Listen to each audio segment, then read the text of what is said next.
Hello traders, नमस्कार। मेरा नाम है सूरज और स्वागत है आपका मेरे YouTube channel royal option trading में। तो ट्रेडर्स, आज हम जानेंगे कि हमको कौन से टाइमिंग पे एंट्री लेनी है ना। मैं फटाफट और सिंपल तरीके से आपको समझाने का प्रयास करूंगा। देखो, इससे पहले भी मैंने बहुत सारी स्ट्रैटेजीज आपको बना के दी है। आपने अगर मेरे चैनल पे वीडियो नहीं देखी है तो आप प्लीज़ देख लीजिएगा। एक गैप अप गैप डाउन पे मैंने आपको ट्रेड कैसे लेना है आपको मैंने उसके उसके ऊपर भी मैंने स्ट्रैटेजी बना के दी है। उसके बाद में एक सपोर्ट एंड रेजिस्टेंस ड्रॉ करके ओपन इंटरेस्ट के बेस पे हम कैसे सपोर्ट एंड रेजिस्टेंस ड्रॉ कर सकते हैं और उसके बेस पे हम कैसे ट्रेड ले सकते हैं उसके ऊपर भी मैंने स्ट्रेटेजी बना के दी है, जो कैंडल स्टिक के ऊपर ज़्यादा से ज़्यादा यूज़ होता है। उसके बाद में एक आरएसआई का अभी मैंने लेटेस्ट वीडियो डाला हुआ है कि आरएसआई के बेस पे भी हम स्ट्रैटेजी ले सकते हैं। लेकिन देखो, स्ट्रैटेजी आप कोई भी यूज़ करो, सबसे मोस्ट इंपॉर्टेंट होता है आपका स्टॉप लॉस। आपका स्टॉप लॉस अगर छोटा सा है तो आपको डर नहीं लगेगा ट्रेड लेने के लिए। कभी भी ट्रेड लेने के लिए आपको डर नहीं लगेगा। अगर गलती से आपका स्टॉप लॉस जाता भी है, सॉरी, गलती से आपका स्टॉप लॉस जाता भी है तो आपको कभी ये डर नहीं लगेगा कि यार मेरा इतना बड़ा नुकसान हो रहा है। क्योंकि स्टॉप लॉस बहुत इंपॉर्टेंट होता है ऑप्शन ट्रेडिंग करने के लिए। क्योंकि अगर स्टॉप लॉस अगर आप नहीं लगाते हो या फिर आप अगर स्टॉप लॉस अगर बड़े बड़े आपके स्टॉप लॉसेस हो जाते हैं तो दूसरे दिन के लिए आपका ना दिल नहीं करेगा कि आप ट्रेडिंग करो। आपका मन ही नहीं करेगा, माइंड सेट नहीं बोलेगा, आपका माइंड ही नहीं बोलेगा कि आपको ट्रेड करना है करके। क्यों? क्योंकि आपका पिछले दिन का इतना बड़ा लॉस हो चुका था कि आपको अगर दूसरे दिन सही भी ट्रेड मिलता है ना, अच्छा भी ट्रेड आपको अगर मिलता है आपके नॉलेज के हिसाब से, लेकिन फिर भी आप ट्रेड नहीं लोगे। तो इस बात के लिए, इस बात को ये जानना बहुत ज़रूरी है कि ऑप्शन ट्रेडिंग में स्टॉप लॉसेस बहुत ज़्यादा इंपॉर्टेंट होता है। क्यों? क्योंकि उसमें ना आपका ना कॉन्फिडेंस रहता है। अगर 10 से 15 पॉइंट का, 20 पॉइंट का आपका स्टॉप लॉस जाता है तो आपको रिलैक्स फील करोगे। अब अगर 100-200 क्वांटिटी में आप काम कर रहे हो तो 100 क्वांटिटी के लिए आपका 20 पॉइंट का 2,000 रुपये जाएगा, 200 पॉइंट के लिए 4,000 रुपये जाएगा। लेकिन आपका एक कॉन्फिडेंस बना रहेगा कि ठीक है, मेरा 4,000 रुपये का गया क्योंकि मेरा 8,000 का एक मेरा टारगेट था। अगर दूसरे दिन आपका अगर सही ट्रेड जाता है तो आप 8,000 फर्स्ट 2 दिन का आप स्टॉप लॉस निकाल के आप दूसरे दिन उसमें प्रॉफिट कर लोगे। तो इसके लिए बहुत इंपॉर्टेंट है कि आपकी स्टॉप लॉस। तो आज मैं आपको वही चीज़ समझाऊंगा कि आपको स्ट्रैटेजी तो कोई भी आप काम करो, कोई प्रॉब्लम वाली बात नहीं, लेकिन आपका स्टॉप लॉस कितना होना चाहिए, कब आपको एंट्री कब लेनी है, कौन से टाइमिंग पे आपको एंट्री लेनी है। स्ट्रैटेजी आप कोई भी यूज करो, लेकिन टाइमिंग क्या होना चाहिए मार्केट में एंट्री लेने का, मतलब कब आपको एंट्री लेनी है, कब आपको एग्जिट करना है, और स्टॉप लॉस कितना छोटा रखना है। जितना छोटा आपका स्टॉप लॉस रहेगा उतने बड़े बड़े आपके टारगेट रहेंगे। ये बात की चलो आप कभी भी। तो आज मैं आपको वही चीज़ समझाऊंगा कि आपको स्टॉप लॉस कितना रखना है, टारगेट कब कितना लेना है, और कहाँ पे आपको सही एंट्री बनानी है। सही तो नहीं बोल सकते आप 100%, तो कोई ट्रेड हमारा परफेक्ट नहीं होता है, कोई भी स्ट्रैटेजी 100% नहीं होती। लेकिन फिर भी हम अपने जो लॉसेस है उसको कैसे कट कर सकते हैं, कम कैसे कर सकते हैं। तो इसके लिए आपको सही टाइमिंग और सही एंट्री कब लेनी है, कैसे लेनी है, मैं आपको चार्ट पे जाके समझाऊंगा। तो बने रहिए मेरे साथ। और हाँ, अगर आप अगर मेरे चैनल पे नया हो तो प्लीज़ मेरे चैनल को सब्सक्राइब करो। वीडियो अगर पसंद आता है तो लाइक करो, शेयर करो, और नोटिफिकेशन बिल को जरूर दबा देना ताकि आने वाले सारे वीडियो का नोटिफिकेशन मिलता रहे। तो ट्रेडर्स, चलते हैं मेरे लैपटॉप की स्क्रीन पे और समझते हैं कि हमको एंट्री बनाने टाइम कब एंट्री बनानी है और कैसे प्रॉफिटेबल एंट्री हम ज़्यादा से ज़्यादा प्रॉफिटेबल एंट्री बना सकते हैं। ठीक है, तो चलते हैं हमारे लैपटॉप की स्क्रीन पे। तो ट्रेडर्स, मैं आ चुका हूँ मेरे लैपटॉप के स्क्रीन पे और मैं आपको आज कुछ चीज़ें समझाऊंगा। उतना सिर्फ आप ध्यान रखना, क्योंकि देखो ऑप्शन ट्रेडिंग करते समय आपको सिर्फ उतनी ही चीज़ें अगर ध्यान आपने रखी तो बहुत है। कि जो स्ट्रैटेजी भी आप कोई भी एक स्ट्रैटेजी कोई भी अगर आप यूज़ करते होगे तो वो स्ट्रैटेजी आपका 80-85% अगर होता है, मतलब मान लीजिए कि 70% भी अगर उसके अगर स्टॉप लॉस अगर छोटे छोटे तो बहुत बढ़िया है। अगर आपका अगर स्ट्रैटेजी अगर 80-85% भी जा रहा है और आपका स्टॉप लॉसेज अगर बड़े बड़े हैं तो आपका ना कॉन्फिडेंस लूज हो जाएगा। इसके लिए मैं आपको सिंपल तरीका बताऊंगा कि आपको कौन से टाइमिंग पे एंट्री लेनी है और स्टॉप लॉसेस कैसे रखने हैं। और उससे पहले देखो, अभी मेरे चार्ट पे मैं यहाँ पे हूँ, तो मैंने जो आरएसआई वाला स्ट्रैटेजी जो मैंने आपको दिया वो आपने अगर वीडियो अब तक के नहीं देखा तो उस वीडियो को प्लीज़ देख लीजिए। बहुत बढ़िया और बेहतरीन स्ट्रैटेजी मैंने आपको दिया है, तो वो वीडियो में आपको समझ में आ जाएगा। ठीक है, तो अभी मैं अपने चार्ट पे हूँ। सबसे पहले तो आप एक बात ध्यान में रखिए कि आपको जब भी आप ऑप्शन ट्रेडिंग करते हो तो आपका टाइमिंग फिक्स होना चाहिए। मतलब जो टाइम फ्रेम आप यूज़ करते हो वो 5 मिनट का है, 15 मिनट का हो, या 3 मिनट का हो, या 1 मिनट का हो। कोई भी टाइम फ्रेम पे अगर आप ट्रेड कर रहे हो तो आपको फिक्स होना चाहिए कि मुझे इसी टाइम फ्रेम पे कंटिन्यूसली काम करना है। जैसे मैं कंटिन्यूसली सिर्फ 5 मिनट के ही टाइम फ्रेम पे काम करता हूँ।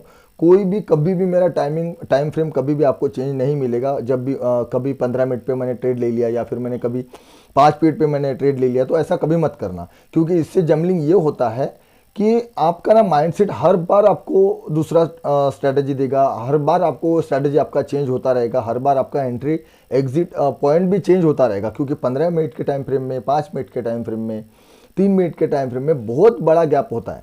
मतलब 3 मिनट का जो कैंडल देगा वो 5 मिनट का देगा, ऐसा नहीं होता है। तो इसीलिए आपका जो टाइमिंग है वो टाइमिंग सबसे पहले तो फिक्स रखो कि आपको कौन से टाइम फ्रेम पे आपको काम करना है। 5 मिनट पे करना है, 15 मिनट पे करना है, या फिर 3 मिनट पे करना है। तो ये टाइम फ्रेम आपको फिक्स होना चाहिए। दूसरी रही बात, दूसरी है मैंने जो आपको एक सब्जेक्ट दिया आपका, जो आपका हमारा टॉपिक है कि हमको एंट्री कब लेनी है। जब भी मार्केट 9:15 बजे, जब मार्केट हमारा 9:15 बजे स्टार्ट होता है, तो शुरुआत के 15 मिनट का जो हमारा टाइमिंग होता है वो 15 मिनट के टाइम में कभी भी आप ट्रेड ना बनाओ। ठीक है, इतना आप समझ लेना कि शुरुआत के 15 मिनट पे आप ट्रेड ना लो। कभी भी कोई भी स्ट्रैटेजी आप अगर यूज़ कर रहे हो, अगर आपके पास में रेडीमेड कोई स्ट्रैटेजी, जैसे मैंने अगर RSI का स्ट्रैटेजी आपको दिया हुआ है यहाँ पे, तो जैसे आज के ट्रेड का, आज का जो दिन है, जैसे आज लाइव मार्केट चल रहा है, अभी मैं आपको दिखा दूँ एक बार। तो जैसे आज का जो हमारा फर्स्ट कैंडल है वो ये वाला कैंडल है, ठीक है, 9:15 बजे का हमारा कैंडल है। तो उसने 9:15 बजे के पास ही, मतलब जैसे ही मार्केट ओपन हुआ वैसे ही यहाँ पे हमको क्रॉसिंग मिला। ठीक है, तो मैंने उस स्ट्रैटेजी में, वो वीडियो में भी बताया हुआ है कि आपको कब एंट्री लेनी है, RSI के बेस पे आपको हमको कब एंट्री लेनी है और कब नहीं लेनी है। डाउन में कब लेनी है, डाउन से जब मार्केट निकल रहा है तो अपसाइड के लिए हमको कब एंट्री लेनी है, और अपसाइड से निकल रहा है तो डाउन के लिए कब एंट्री। तो ये RSI के स्ट्रैटेजी का जो मेरा वीडियो उसमें मैंने बताया हुआ है।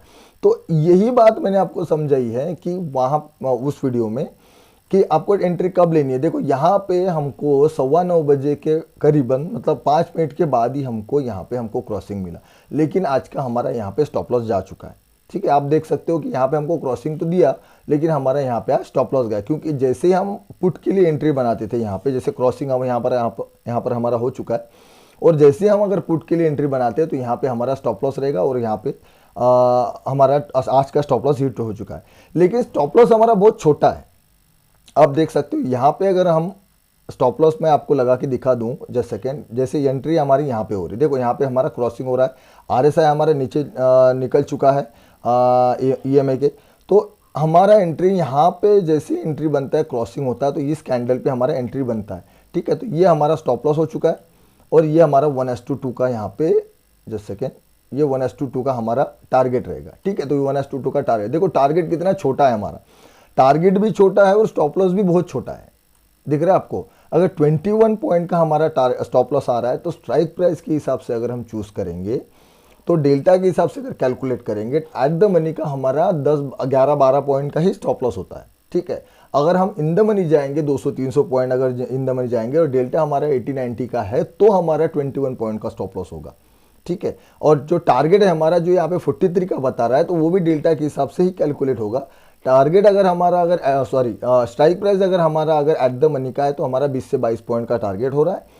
और अगर इन द मनी, अगर डीप इन द मनी हम अगर जाते हैं 20 से 200 पॉइंट के आसपास अगर हम इन द मनी जाते हैं डीप इन द मनी, तो हमारा 43 पॉइंट का हमारा फिर टारगेट होगा। ठीक है, तो यही मैंने बात आपको समझाना है आज कि आपको एंट्री कैसे लेना है। एंट्री लेते टाइम आपको ना सबसे पहले तो 9:15 से 9:30 तक कोई भी एंट्री नहीं बनाना है। क्यों नहीं बनाना है? क्योंकि 9:15 से 9:30 बजे तक प्रीवियस डे के जितने भी BTST ट्रेड्स होते हैं, या फिर जितने भी लोगों ने BTST ट्रेड लगा के रखे हैं दिन भर, या फिर जिन्होंने होल्डिंग करके रखा हुआ है, उनका सबका टोटल स्क्वायर ऑफ और प्रॉफिट मार्जिन और प्रॉफिट बुकिंग होता है। मतलब लॉस बुक करना और प्रॉफिट बुकिंग करना, ये सब होता है। क्योंकि कॉल वालों ने कॉल बाय करके रखी है, पुट वालों ने पुट बाय करके रखी है, पुट वालों ने पुट सेल करके रखी है, कॉल वालों ने कॉल सेल करके रखी है। तो इतना सारा जो मार्केट में चक्कर होता है, ये सारा चक्कर 9:15 से 9:30 बजे के बीच में हो जाता है। तो 15 मिनट तक आप कोई भी एंट्री ना बनाओ, ये सबसे पहली मोस्ट इंपॉर्टेंट वाली बात है। दूसरी बात ये है कि जब भी आप एंट्री बनाओ, तो आपको ना सबसे पहले तो ये देखो, स्ट्रैटेजी मैंने आपको जो दी है उसके ऊपर अगर आप काम कर रहे हो, ओपन इंटरेस्ट के बेस पे सपोर्ट एंड रेजिस्टेंस ड्रॉ करके अगर आप काम करें तो ठीक है। RSI के बेस पे अगर जो स्ट्रैटेजी मैंने दी है उसके बेस पे, या फिर आपके पास में अगर कोई स्ट्रैटेजी है और उसके बेस पे आप काम करें तो भी ठीक है, कोई दिक्कत वाली बात। लेकिन स्ट्रैटेजी आपके पास में अगर नहीं है और आपको एंट्री बनाना है, तो एंट्री कैसे बनाएंगे? टाइमिंग क्या रहेगा? 9:30 के बाद में जब भी मार्केट कोई भी लेवल को ज़्यादा टेस्ट करता है ना, मतलब ज़्यादा से ज़्यादा टेस्ट करता है, जैसे आज मार्केट यहाँ पे ओपन हुआ, अब मैं दिखा दूं आपको एक बार यहाँ पे फटाफट।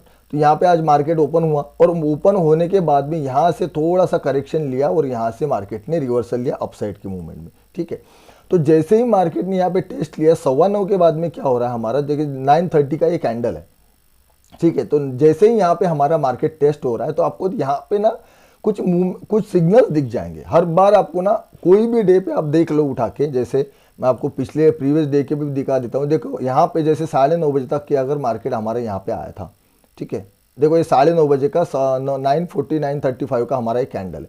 तो इसके बाद में ना आपको यहाँ पे ना मार्केट टेस्टिंग दिख जाएगा कि मार्केट टेस्ट कर रहा है कोई तो भी एक लेवल को, ठीक है। तो ये लेवल को जैसे ही टेस्ट करता है ना मार्केट, जब तक मार्केट रुकेगा नहीं ना, जब तक मार्केट रुकेगा नहीं तब तक आप एंट्री मत बनाओ।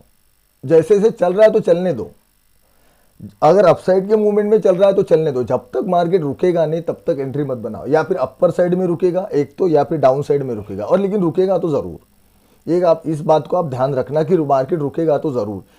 कहाँ पे रुक रहा है उस पर डिपेंड करता है। तो मार्केट में क्या करते हैं हम, फटाफट ना एंट्री बनाने का सोचते हैं जल्दी से जल्दी। जैसे ही 9:15 का मार्केट हमारा स्टार्ट होता है तो हम जल्दी से जल्दी एंट्री बनाने का सोचते हैं कि एंट्री कहाँ बनाओ, पुट ले लूँ, कॉल ले लूँ, पुट ले लूँ, कॉल ले लूँ।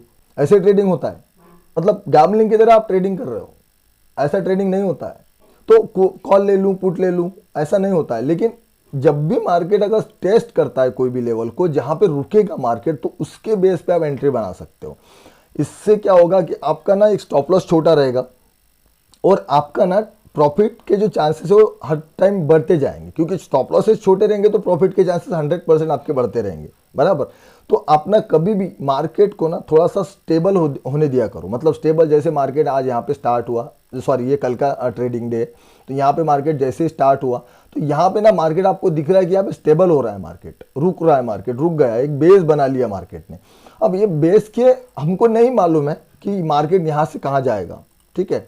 मार्केट यहाँ से कहाँ जा सकता है ये हमको नहीं पता है। अप साइड भी जा सकता है, डाउन साइड भी जा सकता है। ये तो चला गया है इसलिए हमको दिख रहा है, ये प्रीवियस डे का डेटा है, प्रीवियस डे का चार्ट है। लेकिन हमको नहीं मालूम था, ऐसा समझ ली कि नहीं मालूम था कि हमको यहाँ से कहाँ जाना है। तो यहाँ पे क्या है कि बेस बनाने के बाद में हम इतना वेट कर सकते हैं कि यहाँ पे अगर मार्केट बेस बना रहा है तो जिस डायरेक्शन में मार्केट हमको क्रॉसिंग देगा या फिर जिस डायरेक्शन की तरफ हमको ब्रेकआउट मिलेगा उस डायरेक्शन की तरफ हम ट्रेड लेंगे। तो इसने क्या किया कि यहाँ से ना ब्रेकआउट दिया अपसाइड के लिए, ठीक है। तो जैसे यहाँ पे एक बेस बना और बेस बनाने के बाद में ये हमारा एक स्क्वायर बना, उसके बाद में यहाँ से ब्रेकआउट मिला। तो यहाँ पे हम स्टॉप लॉस लगा सकते हैं ना छोटा सा। देखो यहाँ पे हमारा एक स्टॉप लॉस लग गया छोटा सा, 10 से 15 पॉइंट का हमारा स्टॉप लॉस लग गया, और उसके बाद में 20 से 25 पॉइंट का हमारा टारगेट यहाँ से अचीव होगा। यहाँ तक ही अचीव हो गया 1:2 का। तो अगर 10 से 15 पॉइंट का स्टॉप लॉस है तो टारगेट हमारा यहाँ तक अचीव हो गया। लेकिन अगर उससे थोड़ा सा बड़ा भी ले सकते हो तो इससे भी बड़ा मूवमेंट हमको कैप्चर करने के लिए मिल सकता है यहाँ पे। तो सॉरी, इतना बड़ा मूवमेंट का हमको जरूरत नहीं है, क्योंकि 10 से 15 पॉइंट का अगर स्टॉप लॉस है और 20 से 22 पॉइंट 25 पॉइंट का टारगेट है तो बहुत है ना। तो हम इस बेस पे और इस तरीके से हम एंट्री बना सकते हो, इस टाइमिंग के हिसाब से हम एंट्री बना सकते हैं। जैसे टाइमिंग मतलब कि जैसे ही मार्केट हमारा एक बेस बनाता है कहीं पे भी, जैसे एक बेस बनाएगा वो एक तो बेस डाउन साइड में या फिर एक टॉप में बनाएगा रेजिस्टेंस के लेवल पे। तो जैसे ही हमको वहाँ पे एक एंट्री दिखता, मतलब बेस दिखता है हमको, और जब भी हमको ब्रेकआउट देने का चांस मिलता है, ब्रेकआउट होता है मार्केट का, तो जिस तरीके से ब्रेकआउट होगा, जिस डायरेक्शन में ब्रेकआउट होगा उस डायरेक्शन में हम ट्रेड ला सकते हैं। बराबर समझ में आ रही है बात। तो ट्रेडर्स, आई होप कि ये आपको कॉन्सेप्ट समझ में आया होगा। देखो क्या होता है कि कॉन्सेप्ट आपको समझना जरूरी है। ऐसा नहीं है मैं आपको स्ट्रैटेजी दे रहा हूँ यहाँ पे या फिर मैं आपको ट्रेड दे रहा हूँ डायरेक्टली। तो आपको स्ट्रैटेजी सीखनी पड़ेगी, टाइमिंग सीखना पड़ेगा, मार्केट का चार्ट रीडिंग सीखना पड़ेगा, चार्ट पैटर्न सीखने पड़ेंगे कि आपको एंट्री कैसे लेनी और कब लेनी है। तो यही मैं आपको समझाने का हर बार प्रयास करता हूँ प्रैक्टिकल थिंक दे के, कि आपको एंट्री कैसे लेनी है और कैसे एंट्री बनानी है। जैसे जैसे बेस बनता है, जैसे आज के मार्केट के हिसाब से अगर हम देखेंगे ना तो आपको मैं दिखा सकता हूँ। देखो यहाँ पे एक मार्केट ने टॉप में एक टॉप बनाया था, ठीक है। यहाँ पे एम पैटर्न भी बन रहा है, लेकिन हम एम पैटर्न अगर नहीं देखते, चार्ट पैटर्न अगर नहीं देखते, तो देखो यहाँ पे एक एम पैटर्न बन रहा है, ठीक है। तो एम पैटर्न हमको अगर नहीं दिख रहा है, अगर किसी को चार्ट पैटर्न्स नहीं समझ में आ रहे, तो हमको सिर्फ सिंपल इतना समझना है कौन से टाइमिंग, मैंने जो बताया भाई आपको कौन से टाइमिंग पे एंट्री लेनी। तो ये टाइमिंग क्या था हमारा कि यहाँ पे एक मार्केट ने बेस बना चुका था, सॉरी बेस नहीं, टॉप बना चुका था, ठीक है। टॉप में एक मार्केट ने एक स्टेबिलिटी आ चुकी थी। तो ये स्टेबिलिटी के बाद में जहाँ पे हमको ब्रेकआउट मिलेगा वहाँ से हम एंट्री लेंगे। तो जैसे ही यहाँ पे ब्रेकआउट मिल रहा है हम यहाँ से एंट्री ले रहे हैं, बराबर।